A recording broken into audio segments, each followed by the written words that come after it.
This is a unique and artistic community located near Amsterdam, Netherlands. Its history dates back to the 1960s when it was an abandoned village. In the early 1970s, a group of artists, musicians, and free spirits discovered the area and began squatting there, transforming it into a vibrant hub for creativity and alternative lifestyles. The village's transformation was largely influenced by the counterculture movement, and it became known for its open-minded atmosphere, hosting events like art exhibitions, music festivals, and performances. Despite occasional threats of eviction, the community continued to thrive, with locals managing to secure legal rights to the land in the 1990s. What is it like to live there today? So if things changed, yes, of course, since everything changes, change is the only constant.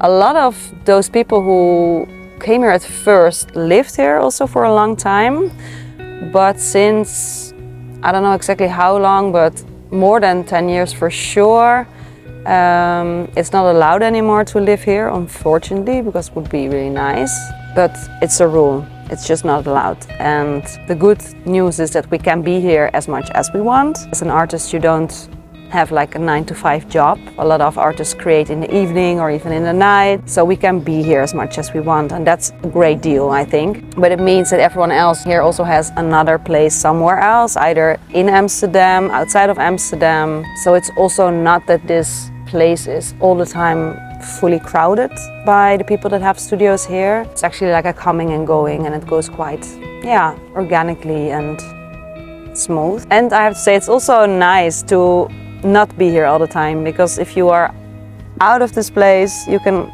always enter back into the village, enter the big portal at the beginning, and really consciously dive into this realm of creation. And it's not sad that it's not possible to create outside of this village, of course not, but I really actually appreciate to be here and then away and then come back.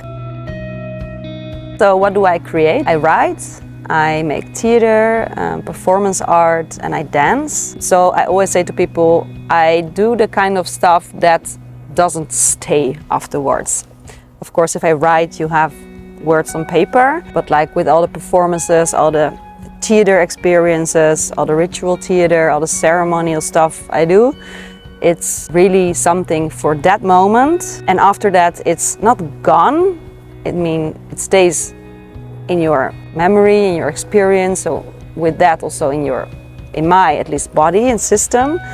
But it's not like I create something that you can leave in your garden for the rest of your life. But I do really like to work with artists that are builders and constructors and painters, because I find it a really interesting pollination. So for example, I created a performance called Wheel of Souls, and it's one big installation of steel with unicycles connected to each other, and big crows that are able to fly once people enter the installation and start to cycle. And that's the structure where we worked with. And a lot of what I do takes place here in the village, either in the church or outside. And to me also, I really love interactive theater. So I am not so much fan of audience being just a consumer. I really like it if people are really invited and also challenged to co-create.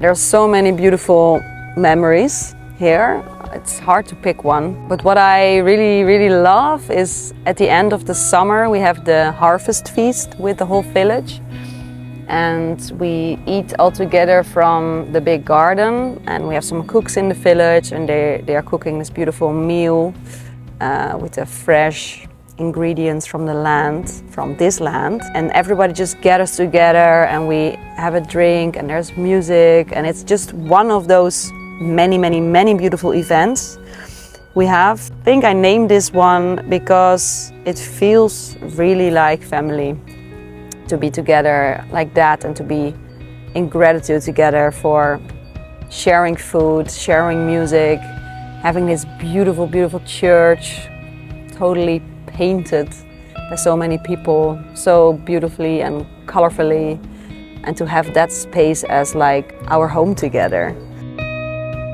Yeah, what I hope for the future is actually for clean air, and I'm laughing a bit because it's maybe a super non-realistic hope, since we have all these industry and Schiphol nearby and the harbor. But I can really sense it that we are not surrounded by the most clean air, and my wish, but that's not only actually a wish for here but for the whole world, is to have clean air, healthy, full of oxygen, aura around us to breathe.